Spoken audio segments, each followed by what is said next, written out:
Bonjour à tous. Le troisième appel à projet de la Fondation Crédit Agricole de Guadeloupe suscitera-t-il le même engouement que les deux éditions précédentes? À qui s'adresse-t-il précisément? Pourquoi avoir ciblé pour cette année le patrimoine culturel, le mieux vivre en société et le parrainage? Marcelle Pierrot, ancienne préfète de Guadeloupe et membre de la Fondation Crédit Agricole Mutuel de Guadeloupe, est l'invité de Franc-Parler. Bonjour Marcelle Pierrot. Bonjour Monsieur Fendéré. C'est un honneur de vous recevoir sur le plateau d'Éclair TV. Vous, l'ancienne préfète, j'ai dit de Guadeloupe, mais l'ancienne préfète, tout simplement, préfète honoraire. Honoraire. Aujourd'hui, retraitée, une retraitée active. Oui, je suis très sollicitée et très occupée, parce que je le veux bien aussi, auprès donc de différentes associations qui œuvrent pour l'insertion, l'insertion des personnes qui ont des grosses difficultés, notamment dans les instituts médico-sociaux, et aussi sur d'autres disciplines, notamment. Oui. Je suis aussi membre de l'archipel, de l'association qui gère l'archipel. Ben voilà, et puis au diocèse de Guadeloupe aussi. Au diocèse de Guadeloupe, ouais. Mais ce qui me vaut aussi d'être membre fondateur de l'association de Saint-Jean-Bosco qui œuvre pour l'insertion des jeunes en difficulté. Donc une vie de préfète honoraire très chargée. Oui, très occupée, voilà. Ouais. Et puis les différentes... C'est ce que vous souhaitiez? Ah, mais je l'avais prévu ça, parce que j'avais prévu, après mon départ à la retraite, de me rendre en Guadeloupe pour agir pour l'intérêt général, parce que je voulais dire ainsi merci à mon pays de m'avoir tant apporté. Très bien. C'était une façon pour moi de le remercier.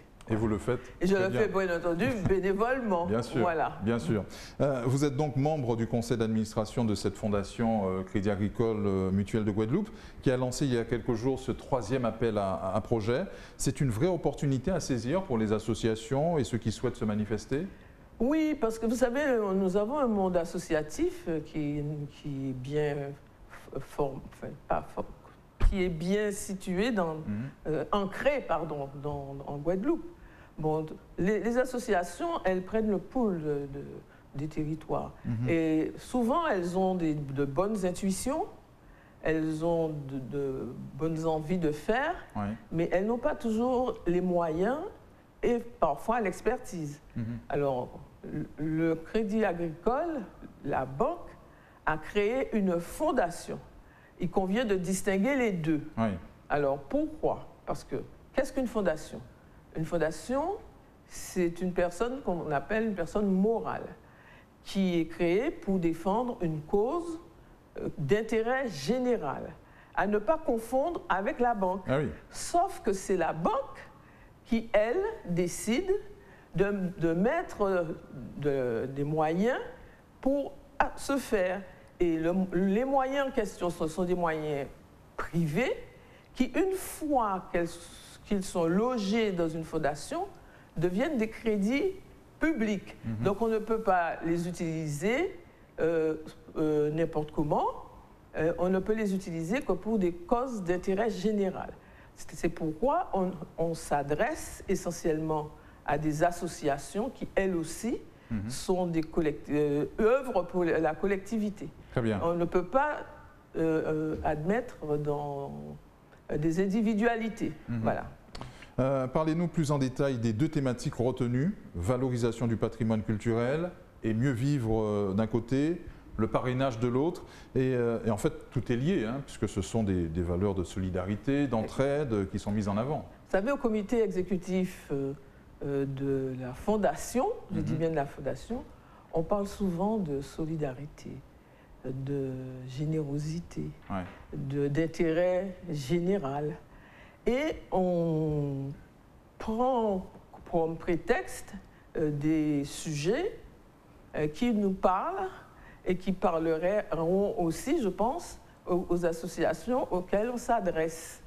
Alors, quand nous sommes revenus du confinement Covid, Alors, nous avons eu une conversation sur les différentes initiatives solidaires qui avaient été mises en œuvre sur le terrain à cette situation.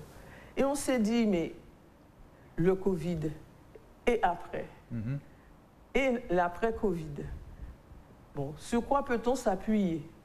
Et nous avons envisagé de le faire, de faire s'appuyer des réflexions sur la base donc de notre patrimoine culturel.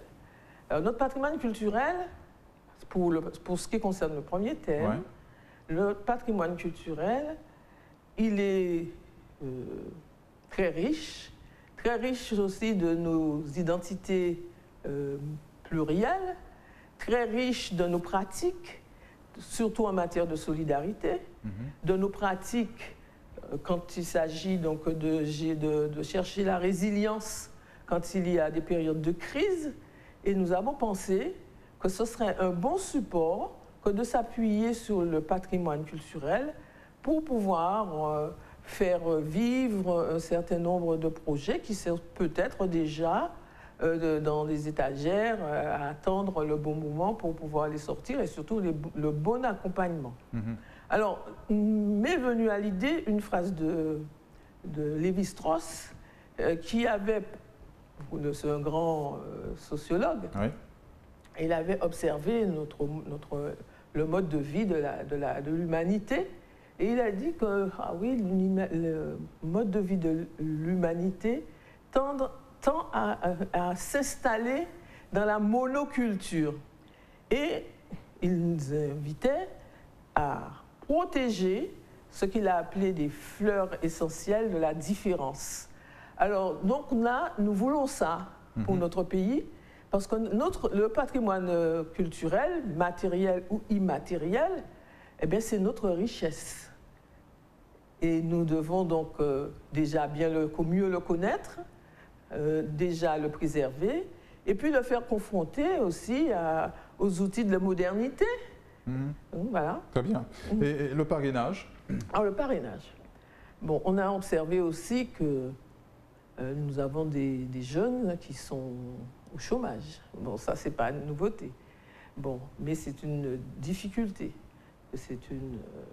Oui, c'est même une grande blessure pour nous tous. Et puis, nous avons aussi observé qu'il y a des entreprises qui n'ont pas une survie très longue. La question se posait de savoir comment faire en sorte qu'ils soient accompagnés. Et accompagnés par des gens qui sont peut-être plus libres que d'autres, mais qui ont une expertise certaine, pour pouvoir leur apporter ce soutien, qui est un soutien, je dirais, un peu différent de ce qui se fait pour l'instant, parce qu'il y a du soutien dans les institutions, mais créer quand même un lien avec des bénévoles, experts, qui pourraient venir donc être un peu tendre leur oreille aux difficultés qu'on rencontre ces personnes qui n'ont pas forcément toujours la connaissance bien de leur environnement, la connaissance des réseaux, qui n'ont pas encore forcément l'expertise. Et nous avons pensé que ce serait vraiment un bon outil pour pouvoir, je dirais, compléter, parce qu'il y a des institutions qui, notamment les missions locales pour les jeunes, mais parfois c'est encadré dans des mesures d'âge, et puis aussi les différentes associations ou coordinations d'entrepreneurs qui le font. Mais nous aimerions enrichir ces réseaux-là. Parfait. Voilà. Avec ce que nous vivons, Marcel Pirot, cette crise sanitaire et ses lourdes conséquences, ce mieux vivre, qui est évoqué aussi au détour des thèmes que vous avez retenus, ce mieux vivre devient une nécessité absolue? Oui, mais je pense que nous avons les moyens de le faire. Mais c'est bien pour ça que nous sommes optimistes sur les dossiers qui vont nous être envoyés. Et j'espère en tout cas qu'ils vont pouvoir exaucer, je dirais, notre espérance. Parce qu'il y a des choses qui ont été créées, il y a des choses qui ont disparu ou qui s'amenuisent. Je pense que la notion de solidarité, oui. Bon, mais elle n'est plus aussi généreuse qu'avant. bon, comment faire pour la fortifier, comment faire pour le faire mieux vivre aussi. Ouais. Voilà. Quels seront les critères de sélection des porteurs de projets, votre grille d'analyse? Ah ben, la grille d'analyse en soi, bon, elle sera déjà en fonction donc, des objectifs que nous poursuivons, comment ils ont fait se confronter leur dossier avec par exemple, le patrimoine culturel, immatériel et matériel, et puis aussi comment ils peuvent, sous le deuxième plan, peut-être mettre en place des partenariats qui permettent de faire en sorte que l'on puisse accompagner un jeune ou un moins jeune qui a la volonté donc, de construire sa vie professionnelle. Les porteurs de projets ont encore quelques semaines pour se faire connaître, jusqu'au 28 juin, c'est ça? Oui, l'appel d'offres vaut pour la période du 30 mars au 28 juin. Voilà. Et ensuite, donc, sélection, la sélection, analyse des dossiers et puis absolument. Décision collégiale. Collégiale, toujours. Très bien. À la clé, pour les projets qui seront sélectionnés, des prix non négligeables, de quoi accompagner vraiment les porteurs. Oui, parce que nous avons maintenant l'expérience des 2 premiers appels d'offres que nous avions lancés en 2019 et 2020. Bon, donc les porteurs de projets, en fonction donc, de leurs besoins, parce qu'ils nous demandent parfois des demandes de moyens bien précis, et en fonction aussi de la dotation. Ouais. Donc nous les récompensons et nous n'avons pas été surpris. Bon, nous avons eu donc, des dossiers qui étaient intéressants, notamment sur le premier appel d'offres sur la jeune parentalité, sur le deuxième, le Big Lab pour accompagner les entreprises aussi, et puis par exemple l'acquisition de véhicules pour une épicerie solidaire. Ouais. Donc derrière ça, il y a toujours du concret et aussi cette perspective qui est toujours très présente de vouloir faire œuvre d'utilité publique. Voilà. Très bien. La crise que nous vivons, à la fois sanitaire, économique, implique la remise en cause de bien des paradigmes. Notre Guadeloupe a la capacité de s'adapter, de se réinventer? Oh oui, parce que, enfin, en tout cas, c'est ce que j'entends. Bon, donc j'ai le sentiment qu'il y a une génération qui est montante, qui a envie de revenir chez soi et qui nous donne quand même certains signaux de leur volonté de pouvoir faire bien, de pouvoir faire, oui, bien. Hein. Bon, la perfection, ça n'existe pas, mais ils ont l'envie de servir leur pays et de servir aussi, quand on dit le pays, c'est l'économie, mais c'est aussi la solidarité intergénérationnelle. Et justement, que faire pour accompagner, encourager ce mouvement? Eh bien, voilà ce que nous faisons. Nous. Oui. Mais nous ne sommes pas les seuls. Ben oui. Est-ce que, voilà, il faudrait que toute la société guadeloupéenne aille dans le même sens? Ah ben c'est ce qui est souhaitable. Pour que nos jeunes reviennent, il faut que déjà ils en expriment l'envie, c'est le cas, mais il faut qu'ils se sentent aussi bien à l'aise en revenant. Moi je crois. Alors moi je dis aussi que si on veut qu'ils viennent, il faut aussi changer les mentalités. Bon, il faut aussi leur faire comprendre qu'on est content qu'ils soient là. Et que pour être content qu'ils soient là, c'est les encourager. Oui. Voilà. Et respecter aussi leurs compétences. Voilà. Bon, voilà. Il y a du boulot à ce niveau. Oui, mais il ne faut pas désespérer, il faut être positif. Comme vous le dites, la société guadeloupéenne telle que vous l'observez, Martial Pierrot, avec sans doute un autre regard, que vous inspire-t-elle aujourd'hui? Je trouve qu'elle est... Bon. Elle est malade. Ah. Oui. Parce qu'on a quand même pas mal de difficultés à faire avancer nos projets. On a un taux de chômage qu'on n'arrive pas à juguler. Et ce n'est pas faute de moyens financiers, sauf d'envie de le faire. Alors moi, je redis, c'est nos mentalités qu'il faut qu'on change. Il faut peut-être aussi un peu promouvoir la valeur travail. Voilà. Et parce que nos jeunes, ils nous regardent.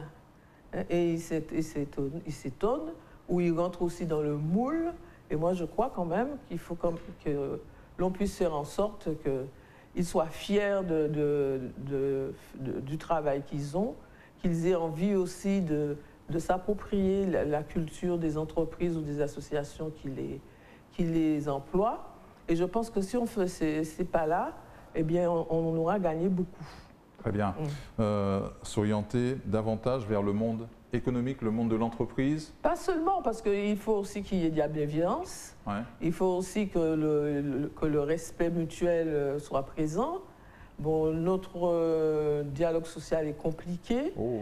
Bon, on essaye, enfin en tout cas moi j'ai essayé, mais il m'a manqué de temps pour pouvoir aller plus au fond. Mais c'est vrai que je souhaite que nous puissions enfin mettre en place un dialogue social qui soit gagnant-gagnant pour tout le monde. Oui. Voilà. Quand vous dites ça, vous pensez aux communes? Non, pas particulièrement. C'est le conflit qui nous concerne en ce moment. Pas particulièrement. C'est un exemple. Oui, c'est un exemple. Mais nos communes sont en grande difficulté financière et ça, on ne le découvre pas aujourd'hui. Vous êtes aussi disponible, je l'imagine, pour accompagner éventuellement nos jeunes qui auraient cette vocation de devenir hauts fonctionnaires, pourquoi pas? Oh ben oui, moi je le fais déjà, hein. Ouais. C'est-à-dire de façon individuelle. Voilà. Non, je ne suis pas consultée au sens où on peut l'entendre parce que justement, comme je fais du bénévolat, les gens pensent que je suis consultant. Alors donc je ne suis pas consultant, je suis bénévole. Et quand un jeune me parle de son sujet ou vient me voir pour me demander conseil, c'est volontiers qu'il est accueilli. Voilà. Ces carrières dans la haute fonction publique restent des voies d'avenir prestigieuses aujourd'hui? Oh, il y en a bien d'autres, hein, je crois. Ouais. Hein, parce que les voies de la fonction publique, elles sont intéressantes. Hein. C'est un travail très enthousiasmant. Hein, parce que là, on voit son utilité. L'utilité publique, l'intérêt général, c'est chevillé à notre corps. Bon, mais je pense qu'ils ont d'autres. Il ne faut pas qu'ils se laissent, enfermer forcément dans le culte du service public, c'est-à-dire d'être fonctionnaire. On peut bien faire pareil, avoir ce culte de vouloir être au service des autres, mais en faisant d'autres métiers. Oui. Votre réaction à la suppression annoncée par le chef de l'État de l'ENA? Vous y attendiez celle-là quand même. Je ne sais pas, mais je suis sûre que je vais vous surprendre. Je vais vous surprendre. Je dois, je suppose, à mon concentré de minorité, d'avoir été choisi pour réfléchir sur l'évolution de l'ENA. Il y a de cela 3-4 ans. Voilà. Et ça n'a pas abouti. Bon, mais le président, comme il est lui-même énarque, donc je pense qu'il a des outils en sa possession pour pouvoir faire en sorte que les choses évoluent peut-être. Et de toutes les façons, il a déjà annoncé que ce n'est pas une suppression pure et simple, mais que ça sera remplacé par une autre structure qui aura à cœur donc, de former ou peut-être autrement les stagiaires qui seront accueillis dans cette grande école. Donc pour vous, voilà. Ça va dans le bon sens? Bien, c'est-à-dire qu'il y a... Il convient, enfin, je vais le transférer comme ça, le traduire, pardon, comme ça. Il s'agit de faire tout pour que le poste soit adapté à la fonction et que la personne qui doit l'incarner soit adaptée à ce qu'elle va faire. Voilà. Parce qu'il y a des... Bon, c'est pas la connaissance ou l'expertise qu'on pense qui fait défaut. C'est surtout comment on approche les questions, surtout des questions qui sont complexes, des questions qui sont, compliquées, avec humilité et humanité. Voilà. Parfait. Ouais. Merci à vous, Marcel Pierrot, d'avoir répondu à nos questions. Je vous en prie, c'est moi qui vous remercie de m'avoir si bien accueilli. Parfait. Voilà. Merci à vous de nous avoir suivis. On se retrouve très vite pour un nouveau numéro de Franc Parler sur Éclair FM TV.